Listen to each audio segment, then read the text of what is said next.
after coming off of a holiday weekend, I was like really excited for this program, and I'm just hoping that this will refresh everyone's week. I know a lot of people are still on vacation mode.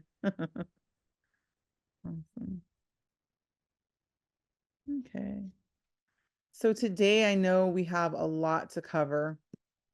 Let me go ahead and share my screen right now. Let's see. Oops. I think I accidentally exited out. Let me pull it up again. All right.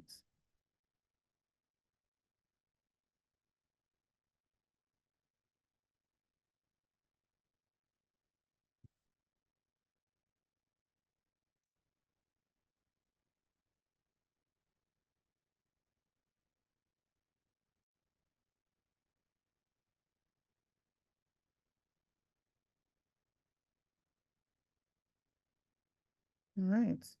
Can everyone see my screen okay? Wonderful.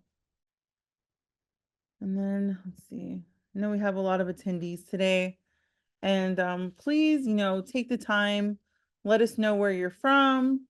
We have a really great speaker today, Joanne Patty. Thank you for joining us. And yeah, just let us know a little bit about your organization. Please feel free to share in the chat. We're going to go ahead and get started. All right. So for those that don't know me, good morning. My name is Elizabeth Cotton. I am the executive director of Black Tech Link, and I am excited to be here today. We have a really great presentation focusing on government contracting opportunities, and welcome. So this program is the fourth workshop in our Project Most series. And the purpose of Project Most Minority-Owned Support and Technical Assistance is to support small nonprofits and minority-owned businesses throughout the San Diego County to attain sustainability and achieve business growth by providing workshops such as these, as well as technical assistance and supportive services. We have today our program director of Project Most, Natasha Mouchette, who is the CEO and founder of Prep Institute. I'll leave it to you to say a few words. Thank you, Elizabeth. Welcome, everybody. We so appreciate you joining us today. Just quickly, excuse me, a little background is the County of San Diego is very, very supportive and interested in business growth, and both in small nonprofits and small businesses. And so Elizabeth is doing an outstanding job designing these workshops to make sure that you see and understand and participate in opportunities for business growth. So we have the open-ended, open exit workshops. We also have 2 incubators, one for small business growth and one for nonprofit growth, that takes you through the entire process of identifying a growth strategy and implementing it. And we'll be starting that new program by August of this year. So again, everyone, thank you so much for joining us. And thank you, Elizabeth and Joanne. Thank you. So we're Black Tech Link organization is excited to be a part of this program. As Natasha mentioned, we're responsible for facilitating these workshops. So, at the end of these workshops, please let us know how you're doing. Thank you all for completing the registration and sharing like what topics interest you and how you want what support you need for your business. Our other partner is Rise San Diego. They're doing the marketing and outreach, and we appreciate their efforts to making sure that small businesses and nonprofits in San Diego County are well aware of this wonderful program. And thank you, Prep Institute, for your leadership. And they're also providing technical assistance through their incubator, as well as one-on-one technical assistance. So today is the fourth workshop in our Project Most series. The first couple of workshops focused on financial growth.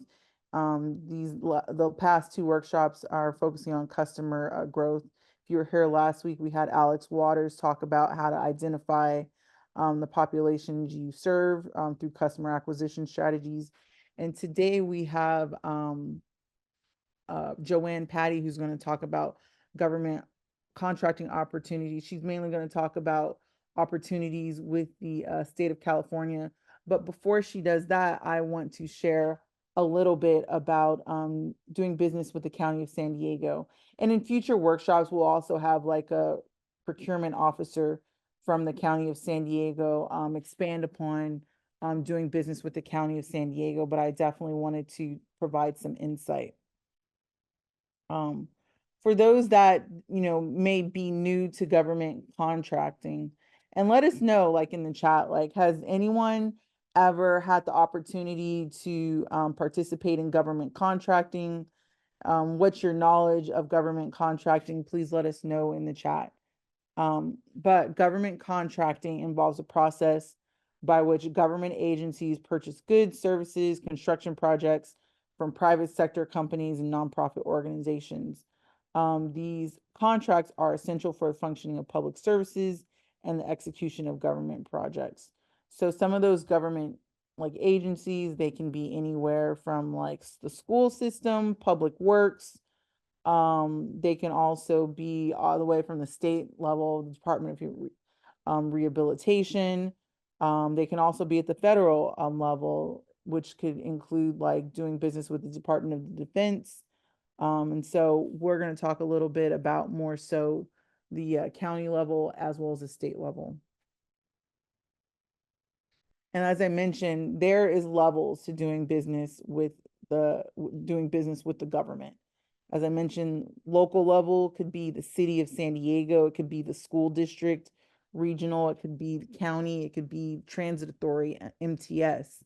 At the state level, there's so many agencies and so many departments, and I'll let Joanne talk more about that. And then there's also like the federal level. I think I read something like the federal level each year spends $75 billion on government contracting. So there's a lot of opportunities for small businesses and nonprofits to provide those services. And who can do business with the government? If you have a business, you can do business with the government. Sole proprietors, if you have an LLC, LLP, corporations, S corps, nonprofits. If you have a business, you can do business with the government. And what does the government buy? Like I get this question a lot. Like a lot of people come and say, "Hey, I have this type of business. Will the government, does the government purchases these kind of products or services?" And I will say yes.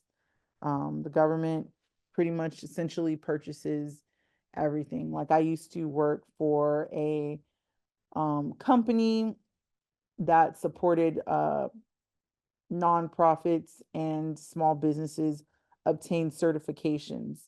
And a lot of the times, a lot of the questions what was asked is like, I provide a random service like, haircuts, you know, um, government needs haircuts, prison authority needs haircuts for inmates. There's a lot of services that, you may not necessarily think are needed by the government, but please be assured that the government utilizes all kinds of services. And I went to the County of San Diego. They have a kind of meet and greets with different agencies, talking to county procurement officers. And as a nonprofit organization, I was really like unsure about, as a nonprofit, how viable am I to get a county contract? And I came across like this infographic and showing what the county of San Diego spent in 2021 and 2022. And if you see a majority of the products and services purchased focused is on health and civic services. And that's kind of like what my nonprofit focuses on, providing like educational and STEM services, also professional services like we do marketing at Black Tech Link as well. And talking to a county procurement officer encouraged me to pursue a county grant or a county bid opportunity. And, my first bid opportunity with the County of San Diego, I was actually able to win. You know, um, I think the county bid opportunity was to provide diversity recruitment and marketing services for the Public Works Department. And, at Black Tech Link, we focus on increasing diversity in STEM and business. And so like submitted my bid, and lo and behold, like I was able to be awarded this county contract. So don't write yourself off, even if you're like a new organization. you know what's that saying? You miss 100% of the shots you don't take. And so I encourage like everyone to consider pursuing government contracting as a source of income for your business. And so how do you register with the County of San Diego? So the website is here. I'm going to stop my share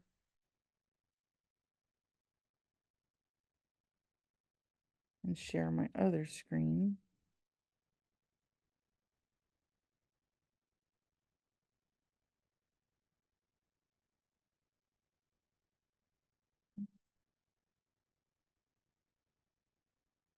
Here it is.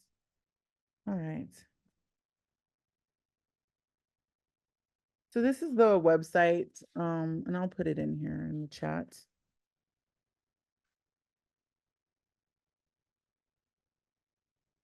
Oops, I don't know where the chat went. I'll put it in the chat. Um, but like I said, there's no charge to register with the County of San Diego. There are other like for profit like systems where they kind of give you you know, they provide a lot of like bid opportunities with multiple states and counties, and sometimes they charge. But the BINET, which is the county's procurement system, is for free. Let's see, here we go.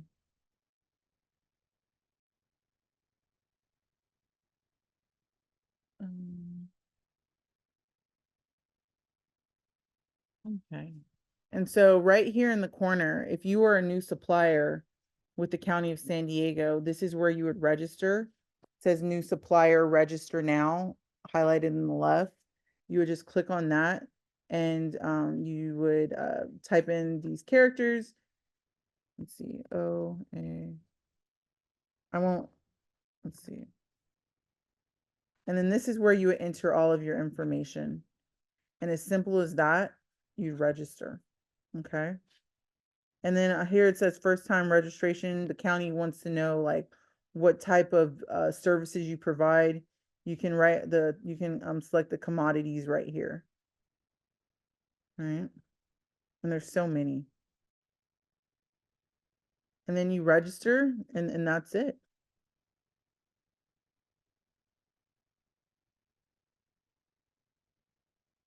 Go back to here.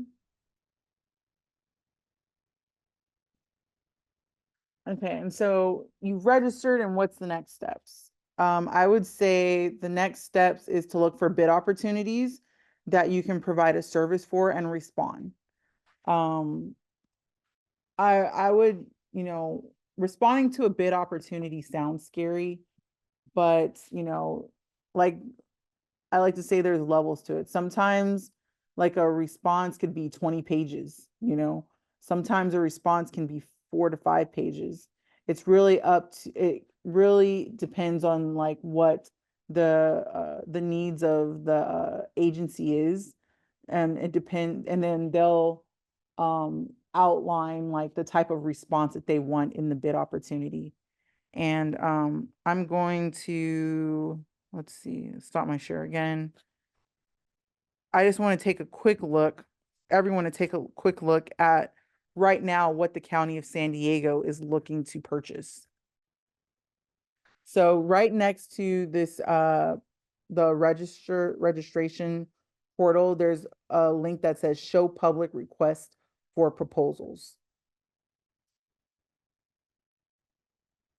So this is everything that right now the County of San Diego is looking to purchase.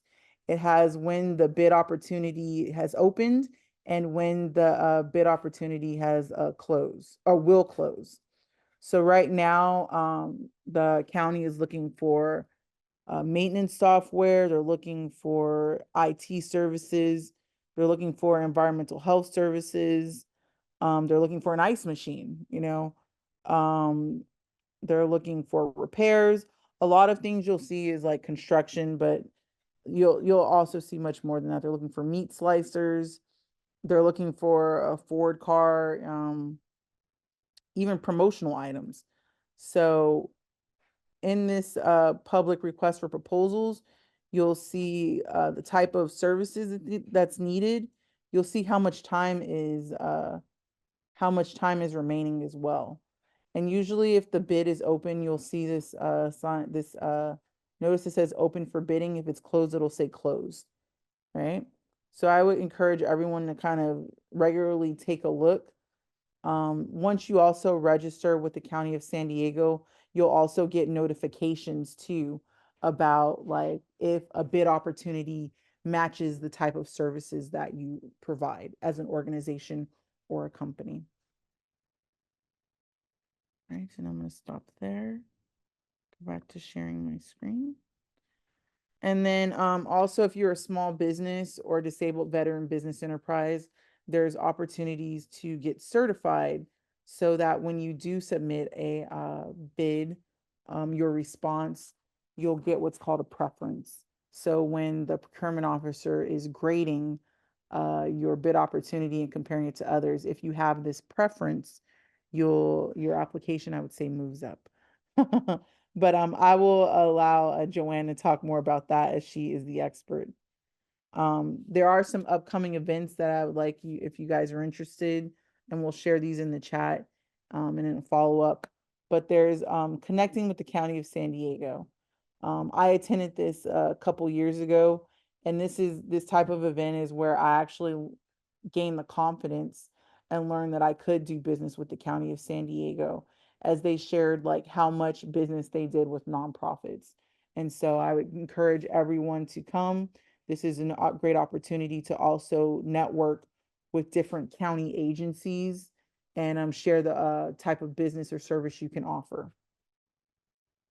And then another event that's coming up, which is a great opportunity, is the 4th annual Black Entrepreneurs, Leaders and Learners Business and Government Contracting Summit. It's going to be held at UCSD Park and Market. And this is a free event. This is an event where I actually met Joanne Patty, who's our speaker today. And basically, this is a mini summit where they have different agencies talk about different aspects of government contracting. So learning about how to write bids, how to create capability statements. They have different agencies at different levels talk about the needs and the certifications that are required to also do business with them. And they have like great networking opportunities where contractors can meet buyers. And I encourage you all to attend this great event. Let's see. And then I'll also provide the link to this as well in the chat. So without further ado, I like to hand it over to Joanne Patty. She is the business outreach liaison for the Office of Small Business and Disabled Veteran Business Enterprise Services with the State of California Department of General Services. Okay, thank you so much, Elizabeth. I'm going to go ahead and yeah, perfect. And share my screen with you guys. And we'll go ahead and we'll get started here. Wonderful. All right. Can you guys see my screen okay over here? Yeah? Okay. Welcome, everybody. Thank you, Elizabeth, for having us. We're very excited to be here with everybody today. We're going to talk a little bit about how to do business with the California state government and what that looks like. And we have a very unique presentation today. We're going to be covering a lot of information, but the good news is that California buys everything.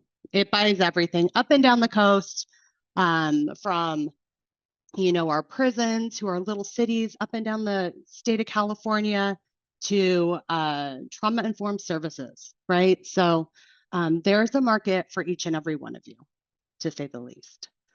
So we're going to be covering a lot today about our certifications. And before we get too into the weeds, I want to give you guys my information. So this is my name. This is what I do. I'm a business outreach liaison with the Office of Small Business and Disabled Veteran Business Enterprise Services, which is in the state of California Department of General Services. This is my phone number and this is my email. Should you guys have any questions, because this is a lot of information, absolutely feel free, save my email, reach out to me. I am happy to, if I don't have the answer, and sometimes I don't, I know who to talk to that I can get you guys the answer. So definitely throw me an email. I'm happy to chat with you guys. All right. So like I said, covering a lot of information. So we're going to give an introduction to the Small Business and Disabled Veteran Business Enterprise Program. We're also going to be talking about, for this specific webinar, we're going to be talking about nonprofit recognition. And then we're going to be talking about the one nonprofit certification the state has. We're going to be going over certification benefits, certification eligibility. I'm going to talk to you guys about Cal eProcure, what that looks like, how to navigate it, and what you can do with it. And then we're going to be talking about the Small Business and Disabled Veteran Business Enterprises Emergency Registry.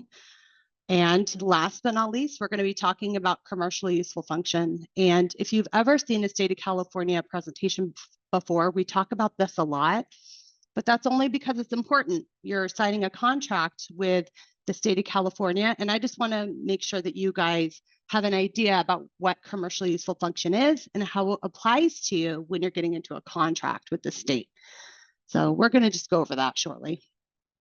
All right, first and foremost, so the state of California and each and every department and agency actually has a mandate to spend 25% of all contract dollars with small businesses and 3% of all contract dollars with disabled veteran business enterprises.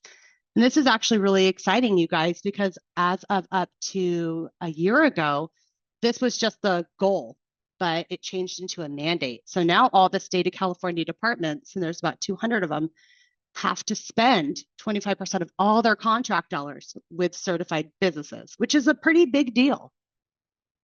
So let's look at some numbers here for you numbers people. So in fiscal year 2022 through 2023, the state spent $16.32 billion with a B dollars in state of California contracting.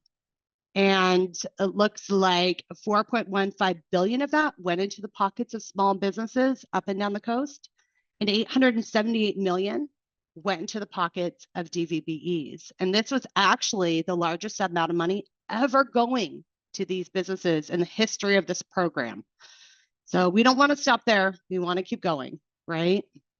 And it's a lot of money, but this also means a lot of opportunity for businesses in the state of California to do contracting with the state. All right, so certifications. So state of California has 3 main certifications, right? So we have small business for the purpose of public works, and disabled veteran business enterprise services, or DVBE, which you'll hear me talk about. The state does have a nonprofit veteran service agency, or NVSA, and we will discuss that shortly. We're going to go over every single one of these, you guys. And then they have a nonprofit recognition. So I'm going to go over all these, their benefits, the requirements, and how you can be a little bit more involved in these. Just a heads up, the state as a whole does not have women-owned businesses, disadvantaged-owned businesses, or veteran-owned businesses as certifications. Those certifications you see are either federal certifications where there's federal money, or cities or counties. So just a heads up that these are the ones we're going to be talking about today. It's easy to get confused when we're talking about so many different certifications. So a couple of benefits of being certified by the state of California. There's a 5% bid preference and DVB incentive that gives your business an advantage when you bid against non-certified businesses. By being certified, you actually have access to contracts that are exclusive to certified businesses through the small business and DVBE option procurement process, which is for contracts between $5,000 and $250,000 minus a penny. So it's actually $249,999. If you're not certified, you're automatically excluded from those contract opportunities. So really good reason to get certified. As a certified business, you also get benefits of the Prompt Payment Act, and this gives you higher interest penalties for any late, undisputed invoice payments. So that means the state has to pay you on time, or you get interest payments from the state of California. And then another benefit is that your certification with the state is actually valid with other cities, counties, and then local utilities throughout the state of California that recognize and accept the state of California certification. And we call those reciprocity partners. So our certification acts like an umbrella for cities, counties, UC systems as well. Last benefit is when you work with prime contractors. The prime contractor gets the benefit of your certification, and it makes you look like a very desirable subcontractor to work with. All right, diving right in. So small business, there's some eligibility requirements. So to be considered a small business and to get certified with the state of California, you do have to be independently owned and operated. You can't be dominant in your field of operation. And what that really means is you can't be a monopoly. There has to be somebody else out there doing what you're doing, and there probably is, right? Principal office must be located within California. And then the owners or officers for a corporation have to be domiciled in California. The employee cap is 100 or fewer. And then the gross annual receipts have to be less than 18 million. And so when I say, when it says GARS, gross annual receipts, what that means is you're going to take your taxes from the last 3 years for your small business, and you take the average over the last 3 years, and that number just cannot exceed 18 million. If you're a manufacturer with 100 or fewer employees, there's no GARS cap. Now, the next certification that the state of California offers is a small business for the purpose of public works. And this one has some of the same eligibility as just the small business certification, such as you still have to be independently owned and operated. You can't be dominant in your field of operation, so can't be a monopoly. The principal office must be located in California, so by Californians for Californians. And then the owners or officers for a corporation have to be domiciled in California. But you'll notice with the small business for the purpose of public works, the employee cap is higher, so that's at 200, and then the GARS cap is also higher at 43 million. And that is, of course, with any affiliates that you might have. You do have to count them. We're going to get into nonprofit recognition in a second. And for the nonprofit recognition, there's no GARS cap or employee cap. It will ask you for your 990s or articles of incorporation, but if you don't have your recent taxes. So just a heads up on that one, because I get asked that here a lot. All right, for small business and for small business for the purpose of public works, two distinct and different certifications with the state. You want to make sure that if you're eligible for small business, you just get small business, because you can still do public works with your small business certification. I see a lot of people sometimes who have applied when they're doing their certification for small business and small business for the purpose of public works. And there's no need if you're under the GARS cap and the employee count for small business. It's just more paperwork for you guys and for the certification officers. So if you just qualify for small business, choose that one. If you're higher in the employee cap or the GARS cap, and you want to do public works, you can just apply for the small business for the purpose of public work certification. It doesn't give you any additional benefits by having two. So just a heads up on that. Disabled Veteran Business Enterprise, DVBE. So a disabled veteran is a veteran of the United States Armed Forces with a service-connected disability of at least 10%. And this disability status is actually determined by the federal government, not by us, not by the state of California. And so a DVBE is a business that is 51% owned by one or more disabled veterans, for LLCs or limited liability companies, the business has to be 100 or wholly owned by disabled veterans. The disabled veteran owners have to live in California. The owners that are not disabled veterans, they can live anywhere though.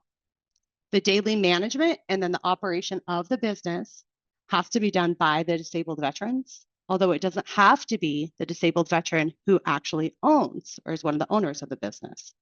And then lastly, the businesses must be headquartered in the United States.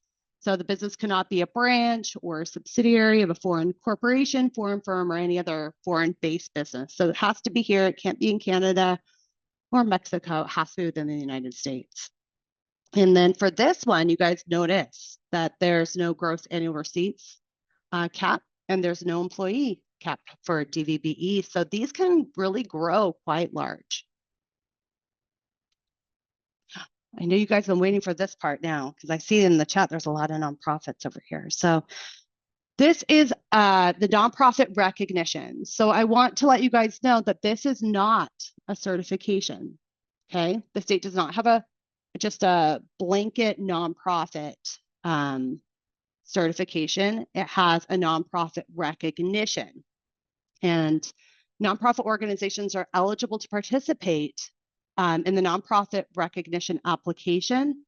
And the benefit that you would get by having the nonprofit recognition is what I mentioned earlier, the prompt payment program. And the Prompt Payment Act, which is where it comes from, encourages the state of California to pay you guys on time, right? So if there's a late invoice and the state doesn't pay you, you get an incentive. So they need to pay you on time. And that is normally 45 days after a completed invoice has been submitted to the state of California. They have to pay you. Although nonprofit organizations are not eligible for small businesses or DVBE certification, the Office of Small Business and DVBE certification recognizes nonprofit organizations, again, for the prompt payment. Once you are recognized, your organization receives a letter. For nonprofit recognition, of course, there's no GARS cap, there's no employee cap. It's going to ask you for your 990s or your articles of incorporation if you do not have any recent taxes. This can be outside of California, so long as it is registered with the Secretary of State.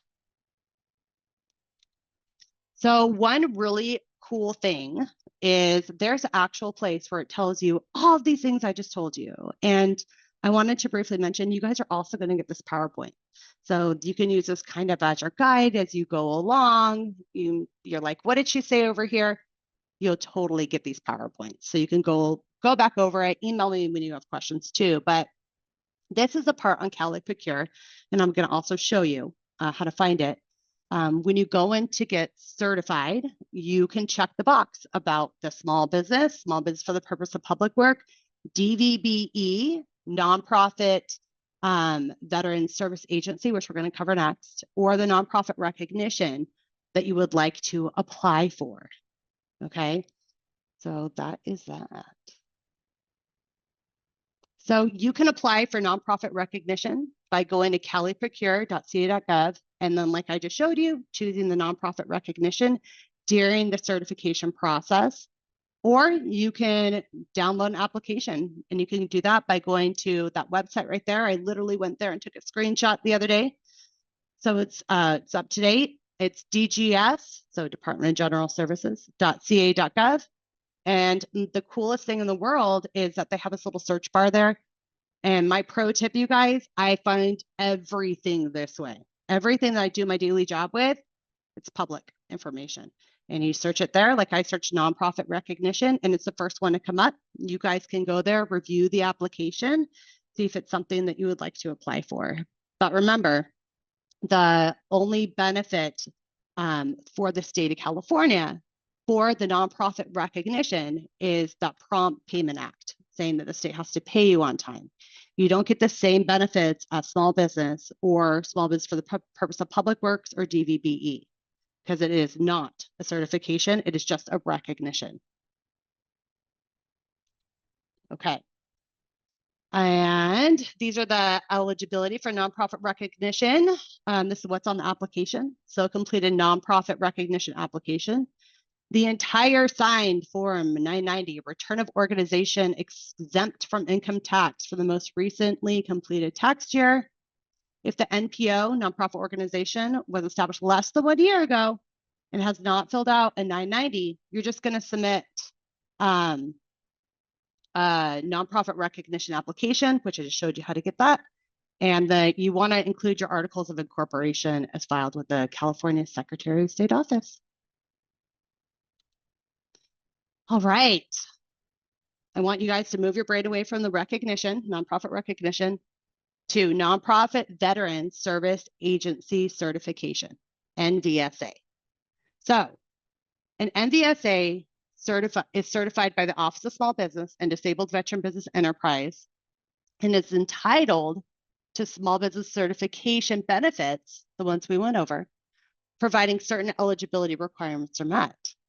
So although NVSAs are entitled to benefits as a certified small businesses, an NVSA is only required to meet specific NVSA eligibility requirements and are not subject to additional small business certification eligibility requirements. So nonprofit veteran service agency certification eligibility requirements include you have to be a community-based organization, be a nonprofit corporation, so you have to be a 501c3. You have to provide housing. You have to provide substance abuse. You have to provide case management and employment training services as your principal purpose for low-income veterans, disabled veterans, or homeless veterans and their families. You have to employ veterans receiving services from the nonprofit veteran service agency for not less than 75% of the person hours of direct labor required for the production of goods and the provision of services performed in pursuit of the small business goal. So upon review of the application and the supporting documents, which you guys will put in there, certification officer from the Office of Small Business and Disabled Veteran Business Enterprise Services will determine whether certification will be granted. Every applicant will be notified of OSDS's decision. Certification may be granted for periods up to 2 years, and they can be extended upon verification of continued eligibility. So include the following required support documents with your completed certification application. Your certification application cannot be accepted for processing without these documents, pending or prior to contract award in accordance with section 999.51 of the Military and Veterans Code.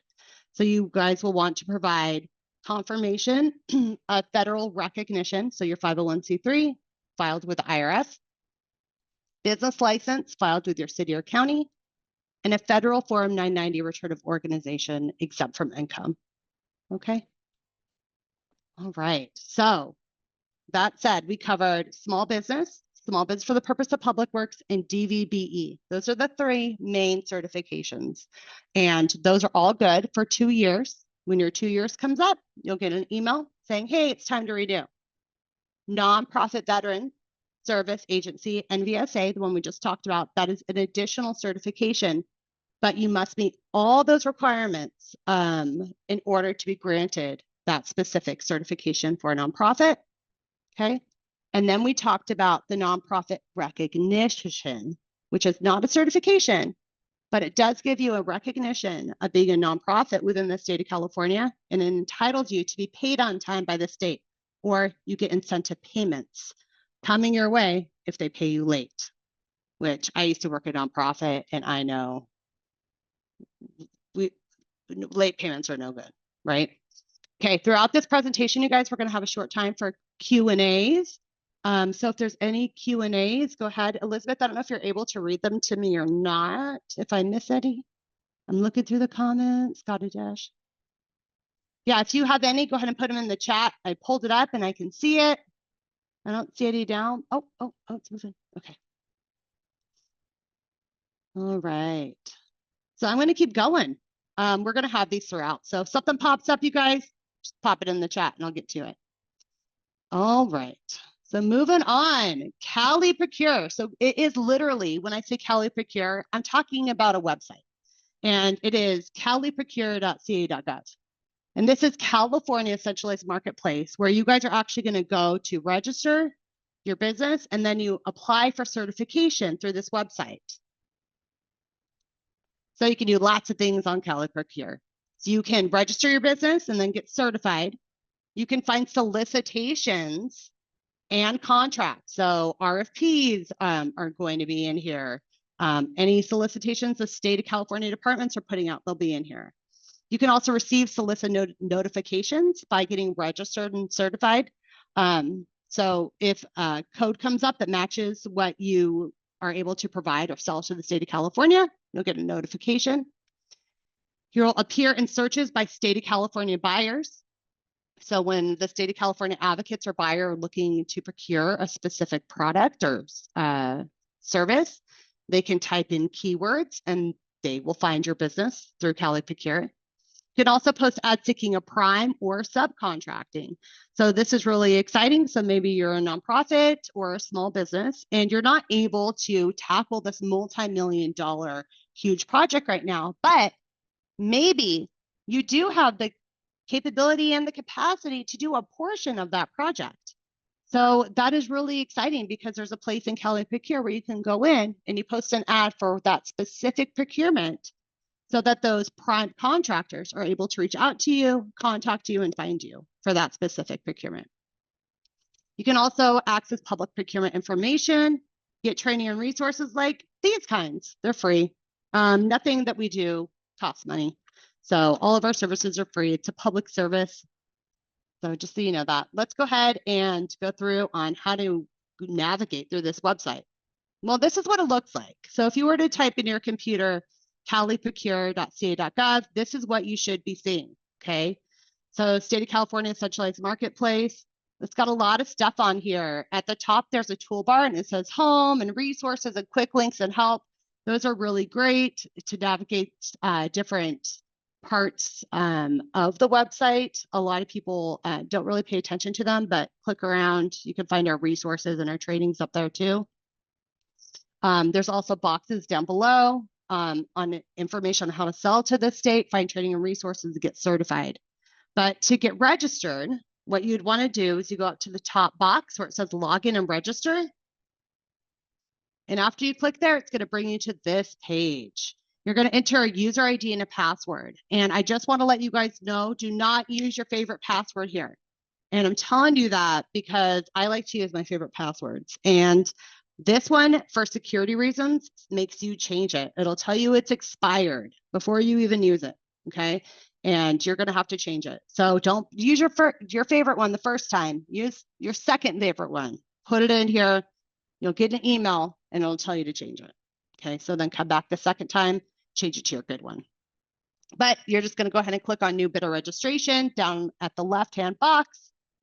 And you're going to go through the registration process. Now, I'm not going to take you through the whole registration process, but literally it's yes or no questions. And they ask you exactly the same thing as the eligibility requirements.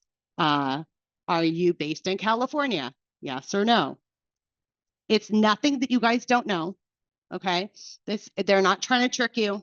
It's very easygoing. Honestly, it probably will take 10 minutes. The registration portion is very simple and straightforward. The hardest part is changing your password. I'm not even kidding. Okay. When you are going through your registration process, you will come to the supplier diversity information page. So in 2022, so not that long ago, the Department of General Services, where I work, began collecting voluntary diversity data from any certified businesses currently registered, and then any new businesses within their Cal eProcure profile. And collecting voluntary data diversity is really a part of California's commitment to support diversity, equity, and inclusion in state of California procurement. And we recommend that all businesses when registering with the state complete this diversity data. And what's going to happen is the diversity data will really enable the evaluation of the effectiveness of the state's existing outreach programs and help us to provide a better understanding of where we need to really do some targeted outreach efforts. And the goal It's to establish the California supplier base is really reflective of our diverse state.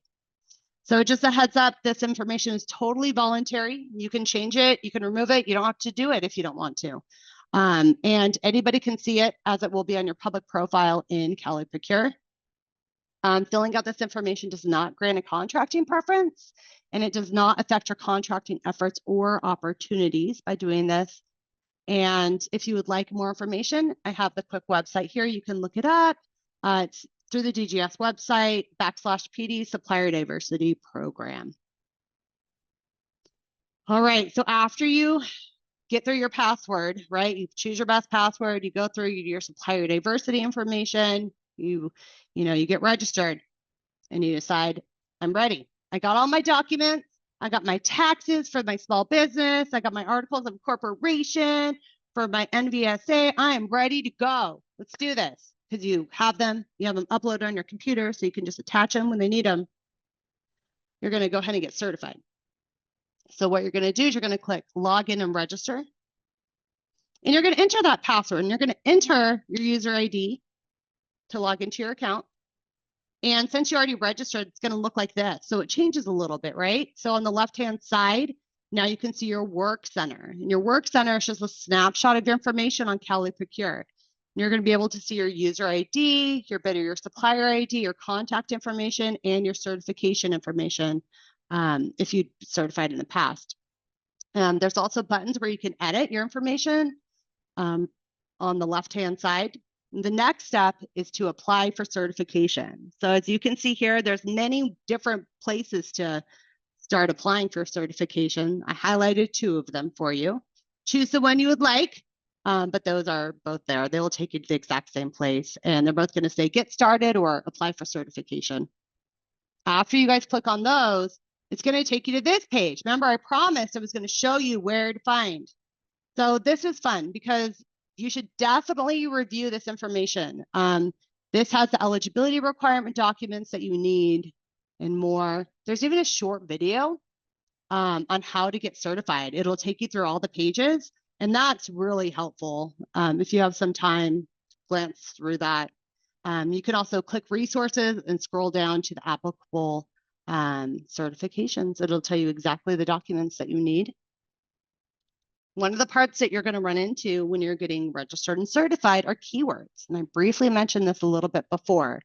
So I want to cover what I mean when I'm saying keywords, because when you get registered and you get certified, it's going to ask you for keywords. And they sound a lot scarier than what they really are. So keywords really describe a good and a service. And they allow the buyers from the state of California to actually find your business. And you can go back and edit them at any time. But like I said, no trick question. These are things you know, right? So these are describing words about what product or service that you can provide to the state of California. And you want to use individual words, not sentences. So if I'm doing trash removal, I want to do garbage, enter. Debris, enter. One at a time, not a whole paragraph on one line. I've seen that happen, and it doesn't come up very well for Cal eProcure. So one word at a time, not sentences. Use singular and plural. Pencil, pencils, right? Common words, technical jargon too. Broad words and then very specific words. Synonyms are very important. So if I'm doing trash removal, I want garbage and I also want trash, but I also want waste. Because when those buyers are typing in, or when those advocates even are typing in words to find you, they might not think of garbage, but maybe they thought of trash. And if you don't have garbage in your profile, you're not going to come up. And I don't want that to happen. So you're driving along in your car. This is what I always tell the businesses I work with. And you think it's something that describes what it is that you do, write it down. Okay. I want a huge list of keywords in your profile, you guys, really long list. And last but not least, you can copy keywords from competitors. So maybe you're scrolling through Cal eProcure and you're looking at past purchases and you're like, hey, this firm's winning all these contracts. What's going on? Take a look at their profile. What are their keywords? Maybe there's a couple on there that you just totally didn't think about. Put them on yours, steal them. Plagiarism is okay here, you guys. Okay. And you can use multi-word keywords as appropriate, like information technology. You could totally do that. UNNSPSC. So when I say UNNSPSCs, say it fast. It's United Nations Standards Products and Services Codes. And what these are they're 8-digit numbers, and they're followed by a written description. And these identify a good or a service, non-industry. So if any of you guys out there have done federal contracting, there's NAICS codes. These are not those. They're completely different than federal, right? We are state, we use UNNSPSC codes. And each code is really a part of a hierarchy with 4 levels. And each level is determined by 2, 4, 6, or 8 digits, with the remaining digits 0. And the goods and services identified by the code become more and more specific in the lower levels of the hierarchy. So understanding this actual hierarchy really empowers you guys to find relevant and related codes to what you do. We recommend you choose any code, 1, 2, 3, or 4, that accurately describe the products and services that you can sell to the state. So you're going to be finding these codes in 2 places. One is in your bidder profile. That's really your account when you did your registration. And then again, in your public certification profile, the one that we're going over just recently, right? They serve 2 different purposes, because you're going to be going through and you're going to do these in your bidder profile, the first one in registration, and then you're going to come to certification. You're going to be like, I just did this. Why are they making me do it again? Because they serve 2 different purposes. So in your private account, the first time you do them, those ones are not publicly displayed. Those are only things that you see. And these are there specifically so that you can get those automatic generated notifications when the state of California puts out paper materials and products with this code. You'll get a notification in your email. That's why these codes are there. So they can technically be aspirational when you put them in your own personal bidder profile, your private account under registration. That's okay. On your certification profile, when you pop up, when you're going through to get certified and you see them again and you're like, hey, I just did this. Be careful, because these ones are the publicly displayed ones, right? Anybody can just go on to eProcure, whether they're logged in or not, and see these. And these ones are also used by buyers to find your business. So these ones have to be absolutely accurate to the products and services that you're doing right now. So make sure, because the system will be like, do you want to just transfer these over? And a lot of people make the mistake of saying yes when they have aspirational ones in their private account. So now you know that maybe you want to separate them out. When you select UNNSPSCs, you're just going to search in the eProcure registration system while you're getting registered and certified. You can type a word and the code will pop up. You want to search on the DGS website or using eProcure. You don't want to just Google UNNSPSCs, because you will probably come to a website outside of the state and I'll have this huge long list. The state doesn't recognize or use all those UNNSPSC codes. Some of them are inactive. That's why I say use the DGS website or search for these codes directly when you're getting registered and certified in eProcure, so you know that they're relevant and accurate. But you can use codes from any level, as I said before, and then again, copy codes from your competitors. All right, I know we have a couple of questions and so much to cover. So let me go ahead and go down here. Dun, dun, dun, dun, dun. Sorry, I'm just reading through these. Brian, much appreciated, I think. Just reading through them. Elizabeth, if you see any that I'm missing, go ahead and let me know. I see I won a couple of contracts that are passed. Yep. Okay. Yeah, I don't see any. Perfect. I'm going to keep going then. We got a couple more things to cover, you guys, that are really important. Finding contract opportunities. So again, you guys are becoming experts in eProcure, okay? So this is how you find current contracting opportunities. Now, just a heads up, you guys, of course, you know, there's opportunities to be certified, but you don't necessarily have to be certified to do business with the state of California, though, right? Anybody can do business with the state of California. You just get additional benefits by being a certified firm, okay? But you don't have to be certified if you don't qualify for the small business or the DVBE or the NVSA certification. You can still do bidding, okay? So I just want to let everybody know that. And this is the exact same way that you find opportunities. So you want to log in and register. Even if you don't get, or you're not planning on getting the certifications, I would encourage you to still register your account. You just go through the registration process. So you log in to your account and you'll have your work center. And from there, it is the very first button, California State Contracts Register. We call it CSCR, to look at current up things that are happening right now. And you're going to find this page, and it's going to say event search. And you're like, what do I need to do here? Well, it's a lot easier than you think. So when it says event name, guys, that's one of your descriptive words that we went over, right? So you put in a different word, it's going to change the results. So maybe you do trash, waste, removal. You can do one word at a time, or you can hit advanced search. And there's a lot of really great information here. You can search by UN NSPSCs. Maybe you like those numbers. Maybe you're a numbers person. Okay, you can search by those instead of a word. That's okay. Contractor license type, if you're, excuse me, a contractor, you can put in your license type there. And then, sorry, you guys. Or you can search by service area. Listen to my voice. All of a sudden. All right. Excuse me. Okay, there we go. I got this. Or you can do service area. So if you are based out of San Diego and you only want contracts for San Diego, you can definitely put it in there and then search. When you enter your search criteria, it's going to take you to this page. Of course, different search criteria is going to give you different results. So this is an example of what the search results look like. These are the current things that are being advertised. And under event name, those are actually hyperlinks. And so what that means is all of those are clickable. And when you click on any one of those, it takes you to this event details page. And in the event details page, it's got a lot of really, really great information. So let's kind of go over it. And it's a horrible slide. Our whole unit needs to update the slide, but let's still go over it. Okay, it's going to have the general name of and a brief description of what it is. So this has like remove and construct concrete bridge, construction slab. And then down below it has the event ID, just the number for this specific solicitation. And then it has the department. This one says Department of Transportation. That is one of the state of California departments who are putting out this specific solicitation. So you know where it's coming from.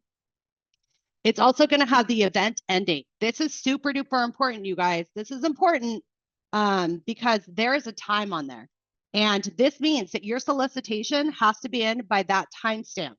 So really important. I do not want you spending, and you guys know how long it takes to do RFPs, right? It's a lot of work put in there. And I don't want you spending all that time if you miss the deadline. So how do you know not to miss the deadline?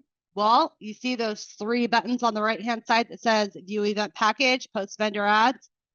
Very top one, view event package, is super important for you. You need to click on there because it's going to tell you all the requirements. It's going to have the statement of work in there, and it's going to tell you how the state of California actually wants this solicitation. So are you emailing it in? If so, what's the email address? Are you United States Postal Mail mailing it in? You better make sure that you get that done in time. So it might take 3 days to get there, right? So you want to make sure that you look at all those requirements, including insurance requirements that are listed here. This also has contact information. This lists the person who is specifically in charge of this specific solicitation. So this is not the person you guys want to market your nonprofit or your small business or TVBE to. This person you will only reach out to if you have questions about this specific solicitation. This is important because there's another person called an advocate whose job it is to work with small businesses and DVBEs to get you more involved in state of California contracting. Okay, this is a different person. So you can reach out to them. Just know that when you reach out to them, I absolutely recommend that you do it in writing. Of course, because if they answer you, you want to make sure that that is in writing if something were to change later on, okay?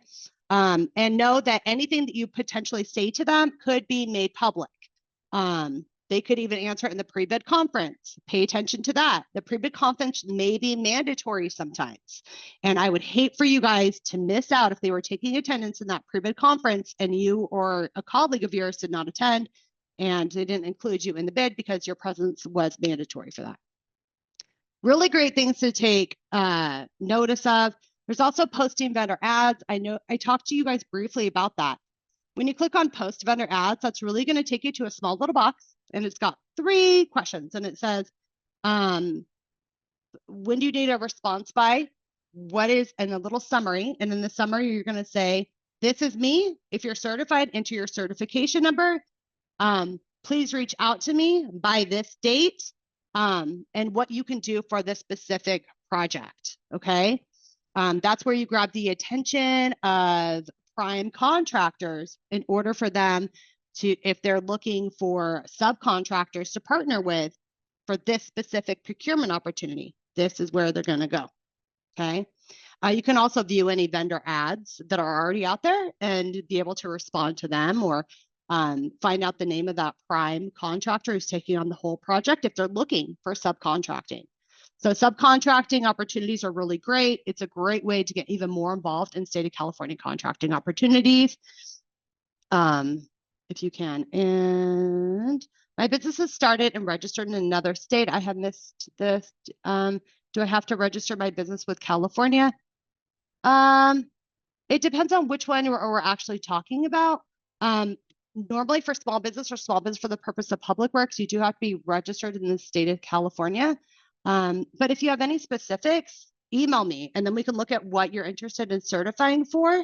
And I'm happy to go over everything with you. Yeah, a lot of these are one-on-one questions, and it's nice because we can dive in when you guys email me. We could do a video chat and we can just look at the things you need to look at. So definitely send me an email and we can look at that.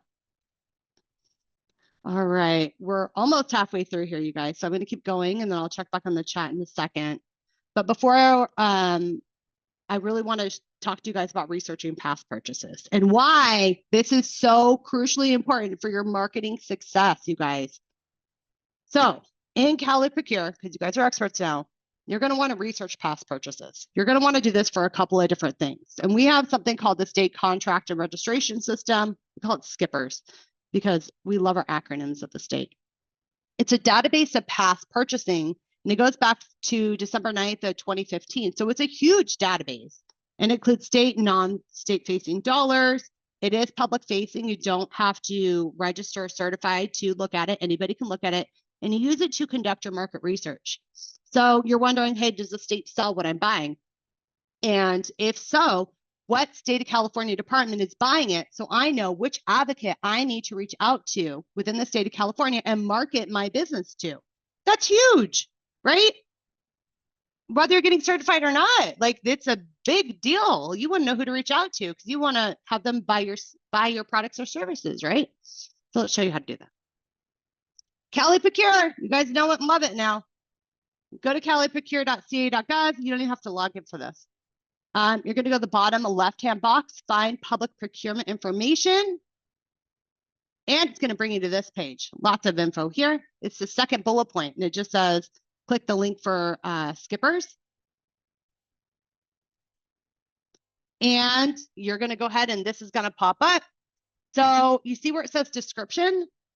That really means one of your words, right? And just like before, when we search current solicitations and past solicitations, you change the word, you're going to change the results. And really quickly on the left-hand side for the search results, you can see the department. This is the state of California department who is buying what you are selling. There is, if you go over a little bit, there's the first item title. That is a very brief description of what it is. Now, this is going to mean a lot to you guys, depending on what your expertise is, more than me, right? Because you guys are the expert at what you do.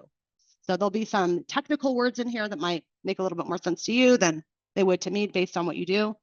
There's a start date and end date. This is important. These are all past purchases. When my pro tip for the day is in the search criteria has transaction start and end date, you want to put a reference, and you can start with the last year and then go from there if you're not getting enough search results. This database is so big that eProcure will just sit there and spin and spin and spin, and then eventually time out if you decide you don't want to put a search or a date in there. So start with a small date range and then extend it. Another thing that this spreadsheet has is a grand total.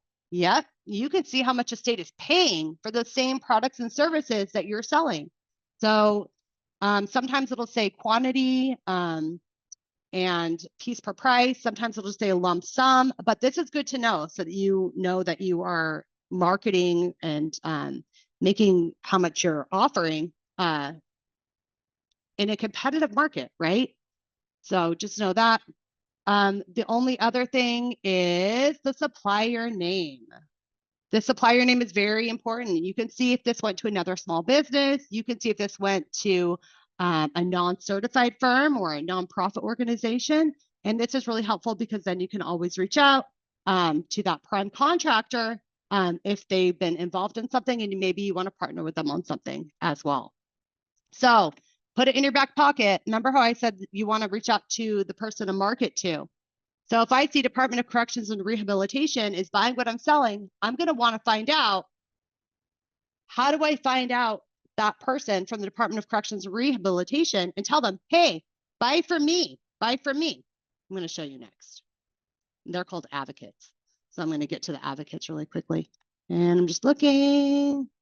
Oh, Liz, yeah, you guys are on top of it and you guys are networking with each other, which is awesome. Okay. I love it. Okay. So who we are the advocates. It is my favorite part. And there's actually an advocate on this call I saw from the Department of Social Services. So I'm super excited that you're here.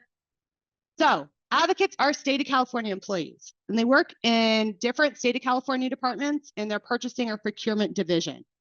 They could be a manager, they could be an analyst. They got many different titles, but their main job duty is to work with small businesses and DVBEs and get you guys more involved in state of California contracting with their specific department. They're actually required for departments to spend at least $100,000 or more. And again, they assist businesses with prompt payment. So if you're a nonprofit organization and you have that recognition, you're entitled to that prompt payment too. So you would want to reach out to them for this. And you'd be paid on time, okay?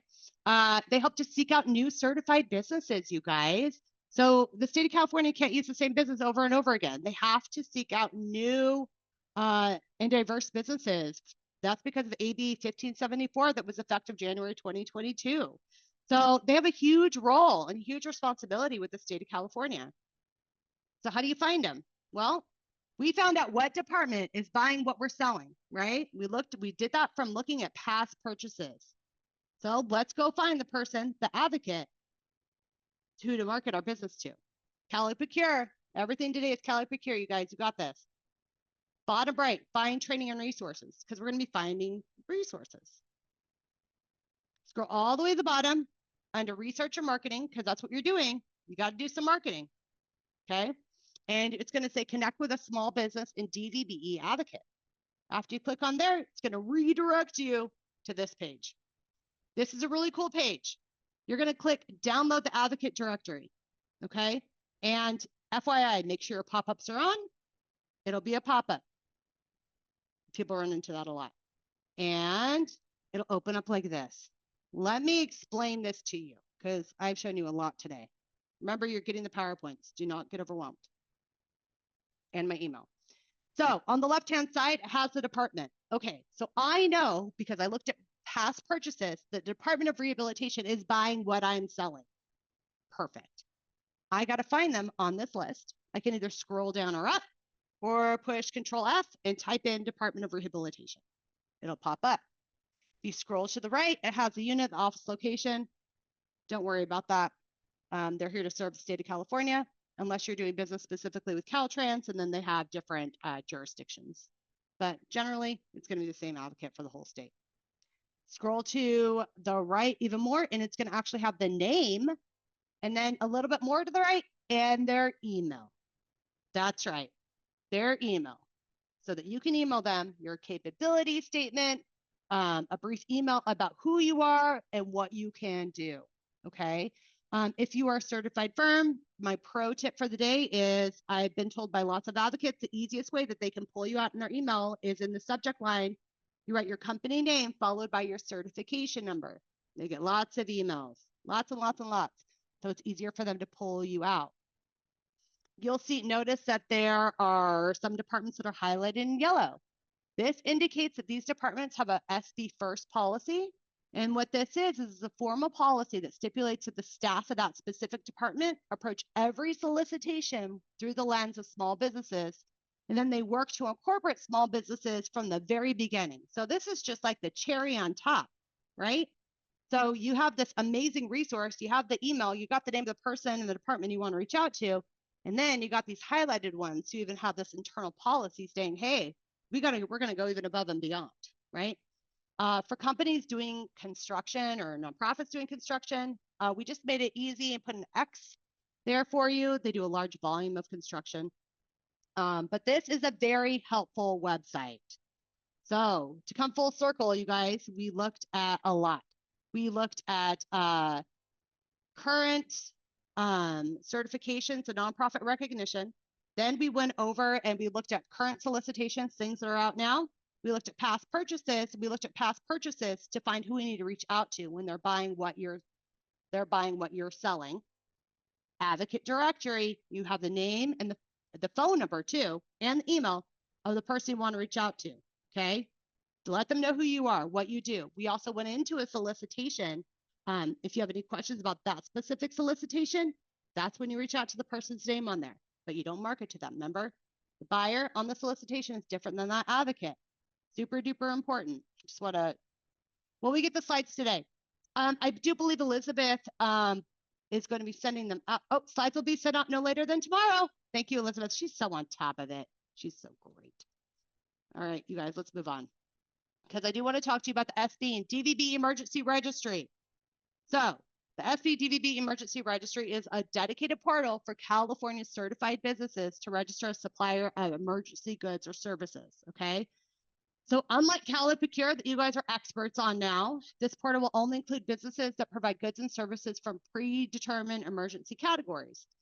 So State Department buyers can access this list and then search in the emergency registry for products and services that you can provide in an emergency situation. So who should sign up? If you have a certification from the state of California, so an SB, a DVBE, an NVSA, or a small business for the purpose of public works, and you are ready and able to support the state of California in an emergency, you can sign up. Okay, this is exclusive benefit of being certified. Emergency contractor requires fast around-the-clock turnaround times, you guys. So you should only register if you are fully capable of immediately providing the goods and services that they list.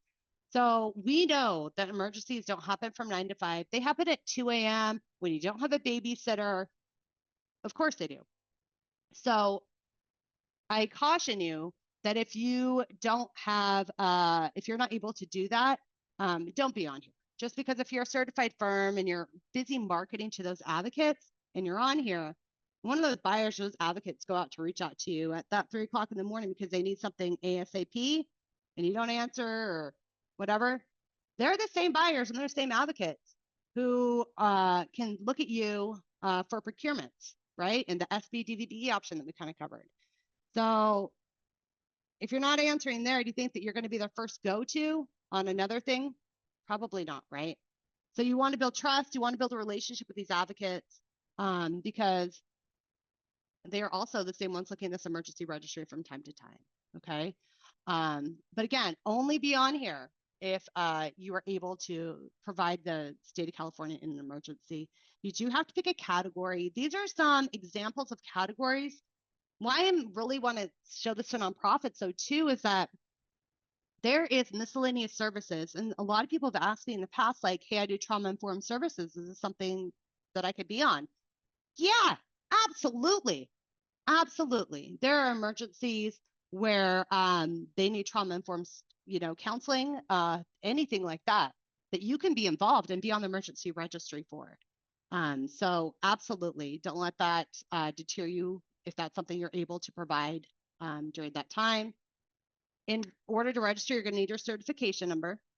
You're going to have to choose your emergency category, a description of your products and services. The more details you put in, there's actually a little place where you have to write out what you do, the more likely that you'll be chosen during an emergency. They don't have time to go to your website, do all those things. They need to make a quick decision. So more information, the better. How many ladders do you have and how tall are they, right? Specifics. Business address and your contact information. Another thing is areas you can serve. Super important. If you can't serve, Northern California because you're in Southern California, let them know that, okay? So how you get there is you're going to go to eProcure. So it's not in eProcure, but you get there through eProcure. You're going to click sell to the state, and then you're going to scroll down to SB DVBE emergency contracting, and it'll take you to the link and tell you all about it. Last thing is commercially useful function. I promised you guys that I was going to talk to you about commercially useful function. And what this really is the rules and regulations that go along with having a state of California contract. Okay, whether you're certified or not, you still have to abide by CUF. And this applies to all small businesses and DVBEs bidding and participating in the contract. So any contract, and it goes through the contract term before, during, and after. And it's regardless of the procurement approach or payment method used. So you know that you're performing CUF, which is a good thing. If you're executing a distinct element of work, you're performing, you're managing, you're supervising the work that you said that you were going to do. You're performing work that is normal for the firm's businesses and functions. So, you know, you don't do trash removal and turn around and, I don't know, that's something totally different. Sell office products, right? Those are totally different than what you even say you're doing. And you're not subcontracting a portion of the work greater than expected by industry standards. That really goes from industry to industry and how they will determine that. Again, if you guys have questions about this, ask the buyer in that specific solicitation. Ask questions early on. Be upfront. Be honest. That is going to make sure that you know you are free and clear, right? Ask those questions because if you are found to be violating CUF, there are misdemeanors, there's penalties, there's sanctions, and there could be even jail time. So I don't mean to scare you, but I just want to let you guys know, right? Be upfront, be honest, and ask questions. So commercially useful function, your business does not perform CUF if you have an extra participant in a transaction, a contract, or project which funds are being passed in order to obtain the appearance of an SB or DVBE participation. So, you know, I'm just like, hey, Elizabeth, like I can get you $1,000 a month. And she goes, well, that sounds great. What do I have to do? And I go, you don't have to do anything. And she's like, okay, well, why would I not have to do anything? And I'm like, well, I'm just going to put you down as the 51% owner for the DVBE, so you can get certified, we get all these extra benefits. But you don't got to do anything. Like, don't even worry about it. Well, Elizabeth over here has nothing to do with the company, right? We are doing that so that funds can be passed through in order to obtain the appearance of a DVBE, but we're not a DVBE, right? Something like that. Also, not being used to perform the work that is stipulated. If you're not doing what you said you were going to do when you signed the contract, you're probably not utilizing the contract as you said you were. And then if you're not doing any of the goods or services anymore, then you need to let them know, right? So don't just carry on and collect money if you're not doing it. I talked a little bit about capability statements, you guys. And that's a really important part of marketing your business, your nonprofit, anything to the state of California. And these are some resources that are nonprofit organizations. They get money by the federal government and by the state of California. And they are here to help small businesses do government contracting, not only with the state, but federally, city, countywide as well. So small business development centers are up and down the state of California. You can literally type in SBDC and your city, and one should pop up. They do consulting, planning, marketing, access to capital. There's also Apex accelerators. They are amazing at government contracting, and they will help small businesses at no charge. All these are no charge to help you get established. There's also SCORE, which helps newer businesses. They do some business mentorship. So if you're interested in that, definitely check out these resources. We are all here to help small businesses succeed, you guys.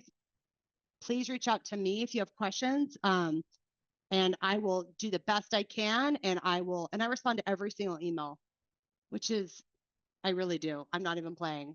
So feel free to email me and we'll figure it out together, or I'll refer you to someone who knows. But we did cover a lot. So you will be getting these slides. You can go over these. You'll have my email. Reach out to us. Stay updated on LinkedIn. We have a LinkedIn page. It's got additional information. So there's that. And last but not least, you can schedule a consultation. This is a QR code. You can take a picture of it. Now is the time to grab your phone, you guys. Grab your phone, take a little snapshot, and it'll lead you to a bookings page. And we could like sit like this for like 40 minutes and we will just work on whatever you want to work on. Those are my absolutely favorite things to do. I feel like I'm helping people really when I do that. So schedule away. Thank you so much. And thank you to Elizabeth. Thank you for having us. Again, this is my information. It's joanne.patty@dgs.ca.gov. I'll throw it in the chat here. But I want to make sure that I give a little bit of time for some questions. And thank you so much. Awesome. Joanne, that was absolutely wonderful. And you shared so much information. Everyone give a digital round of applause for Joanne. Yay. Thanks, guys.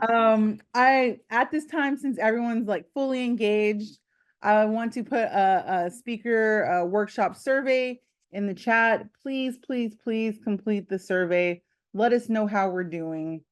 Gotta find the chat really fast. Let's see. There we go.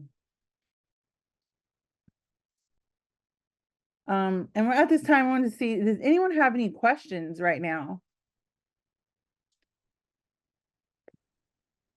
Yeah, I'm here for you guys. And if you don't want to do it publicly, you can always email me too. Yeah, so at this time, like we have our talk back segment where we allow attendees to chat directly with the speaker. So I'm going to invite everyone into the main screen to have a little conversation, talk a little bit about their business, and just ask any questions they may have regarding government contracting.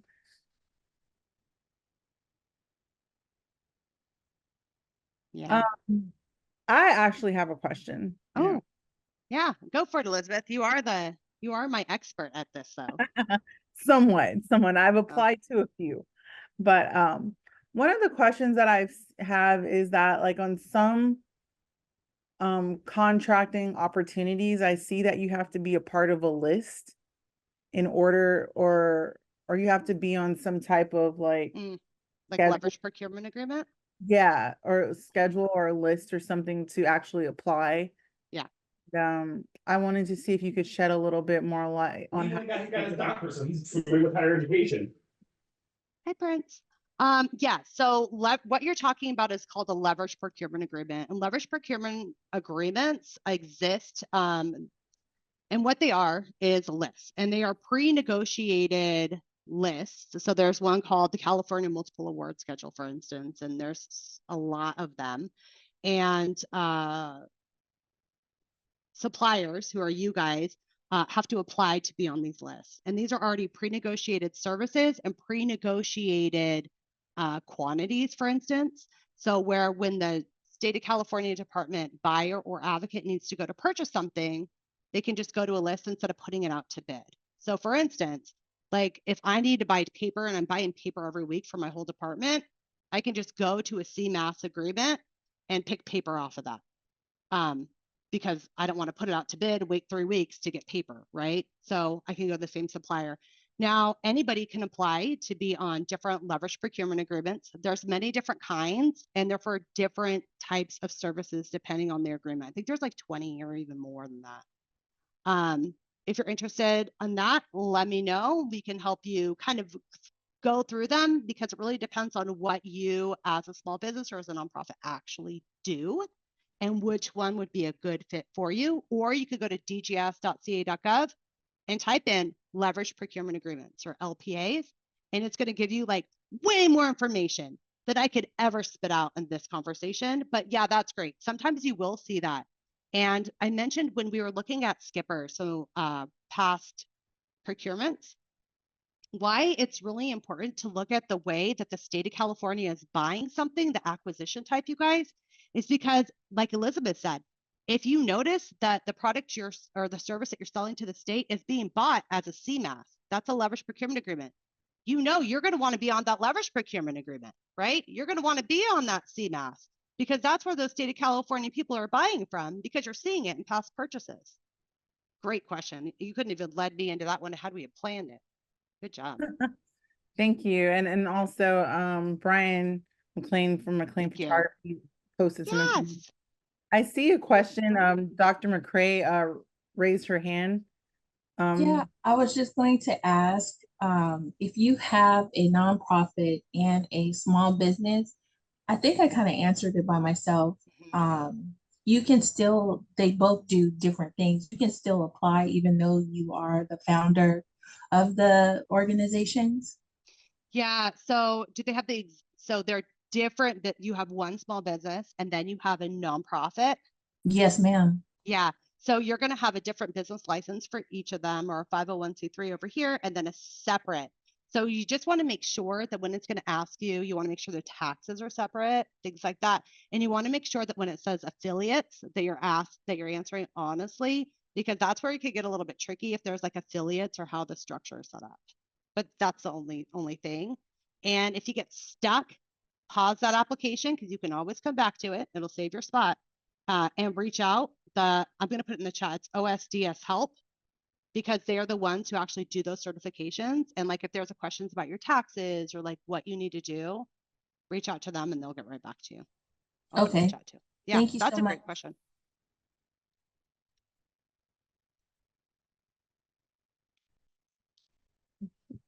You guys are getting all of my inside emails today. I'm all conduct certifications. Here you go. They're going to kill me. Good for them. Did anyone have any other questions or comments? Please let us know. I had a question. I just wanted to know if you're like a state employee or a county employee, are you allowed to even apply for these type of contracts? That is such a great question. Is your name Cecily? That's a great name. Yes, ma'am. Oh, I love it. So here's the thing. So I'm a state employee, right? And when I got hired, I had to sign a conflict of interest stating that I, in this position, would not sell to the state for a whole entire year after I decided to leave this state of California. I cannot sell to the state for a whole entire year. So even if I opened my own small business after, I still couldn't do it. You have to check with your HR representative to see what your conflict of interest is, because it varies from city, county. If you're a state employee, you probably sign the same agreement, but I would check with HR. Okay, thank you. You're welcome. Sorry, I don't have a straightforward answer for that one.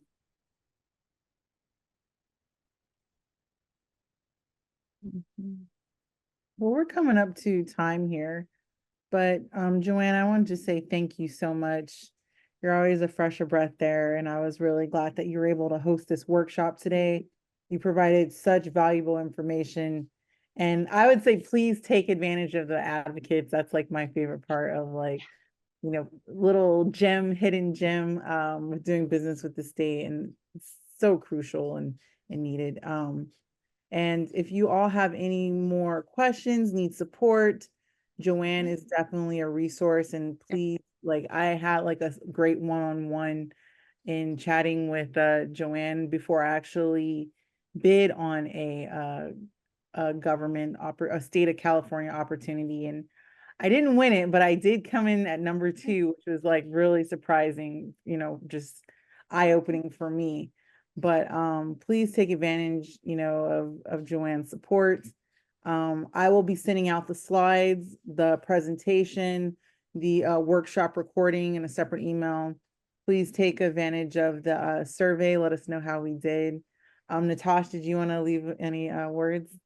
No, Joanne, absolutely outstanding. Thank you so, so much for the information. And you presented it in such a way that it's usable, right? People can now walk away, particularly those that said that this would be a new effort of growth for them. People can walk away, use the PowerPoint with all this wonderful information, and actually take the next steps to grow their business in government contracting. So thank you so much, Elizabeth. As always, outstanding work. And for everyone on this call, thank you for joining. And we hope that this will help you take the next step to grow your business. Thank you. All right, well, this workshop concludes, and we'll hopefully see you in the next couple weeks, where we will be focusing on digital tools, utilizing generative AI to help support your business needs. So we'll be sharing more information about that. and we'll see you next time.